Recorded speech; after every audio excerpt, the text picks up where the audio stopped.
la presse.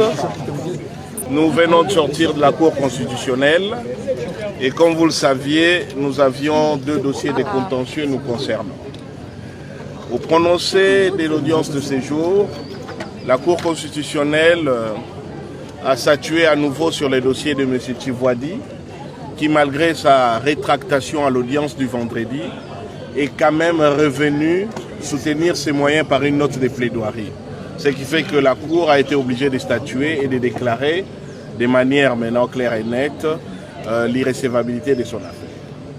S'agissant de l'affaire Noël Tchiani, la Cour constitutionnelle de la République démocratique du Congo, statuant en matière de contentieux des candidatures, a déclaré Urbi et Orbi que la requête de M. Noël Tchiani, bien que recevable dans la forme, n'est pas fondée. Autrement dit, toutes ces prétentions liées à la détention d'une nationalité autre que congolaise par M. Moïse Katumbi Tchapwe sont totalement non fondées et judiciairement établies à ce jour qu'il ne peut y avoir aucune contestation possible sur la nationalité congolaise de Moïse Katumbi Tchapwe. Cependant, nous tenons à dire 2 choses. Tout d'abord, vous savez qu'aujourd'hui, c'est l'aboutissement d'un très long chemin de lutte face à l'injustice, face au mensonge, face à la manipulation et face à la désinformation.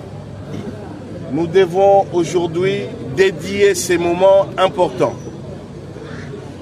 à la mémoire de ceux qui nous ont laissés après avoir mené cette lutte pour que ce jour ait lieu.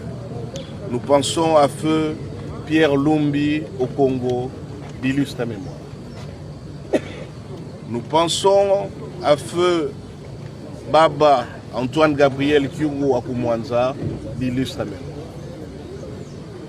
Nos pensées sont encore beaucoup plus intenses pour Chéribin Okende Senga, qui certainement n'a pas encore été mis en terre, parce qu'il devrait encore être, même en esprit, sur la terre des vivants pour vivre ces moments.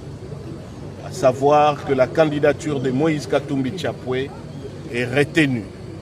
Nous pensons à Salomon Kalonda Dela, sur son lit des malades en qualité de prisonnier. Nous pensons à Mike Mukeba Inkosso, en détention à Makala. Nous pensons à l'honorable Daniel Tsafou Bouchemouni, qui se retrouve en clandestinité. Tous nos martyrs, tous ceux qui ont subi la persécution, parce qu'on voulait empêcher qu'un jour pareil puisse avoir. La seule chose à vous dire, Moïse Katumbi Tchapwe a exercé ses droits et aujourd'hui, au plus haut niveau des juridictions congolaises, sa question de nationalité est close et tout débat en la matière n'a qu'une seule place. La Cour constitutionnelle a trouvé cette place dans les poubelles de l'histoire. À ce jour, notre seule préoccupation, c'est de préparer pour janvier 2024 la remise reprise à la présidence de la République entre Moïse Katumbi Tchapwe et le futur ex-président de la République, Félix Tshisekedi Tshilombo. Je vous remercie. Solution.